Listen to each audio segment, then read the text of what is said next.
যুক্তরাষ্ট্রের president Donald Trump দাবি করেছেন বিশ্বজুড়ে তিনি অন্তত 7টি যুদ্ধ থামিয়েছেন।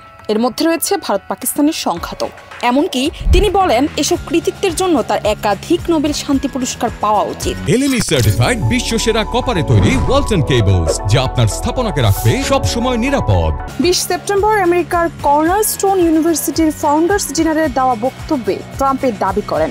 ট্রাম্প বলেন, একবার ভারত আর পাকিস্তানের সংঘাতের কথা ভাবুন। জানেন আমি কিভাবে সেটা থামালাম?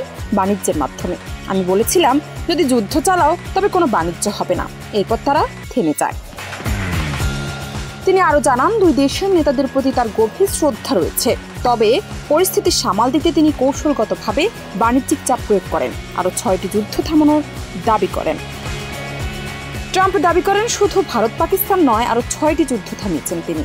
সেগুলো হলো Thailand, Cambodia, Armenia, Azerbaijan, Kosovo, Serbia, Israel, Iran, মিশর, ইথিওপিয়া, রুয়ান্ডা, কঙ্গো। তার ভাষ্য অনুযায়ী আমরা বিশ্বজুড়ে সম্মান অর্জন করছি, শান্তি চুক্তি করছি, যুদ্ধ থামাচ্ছি। সব মিলিয়ে 60% যুদ্ধ থেমেছে বাণিজ্যের কারণে। বক্তব্যে ট্রাম্প বলেন, অনেকেই তাকে বলেছেন রাশিয়া ইউক্রেন যুদ্ধ থামাতে পারলে তিনি নোবেল শান্তি পুরস্কার পেতে পারেন।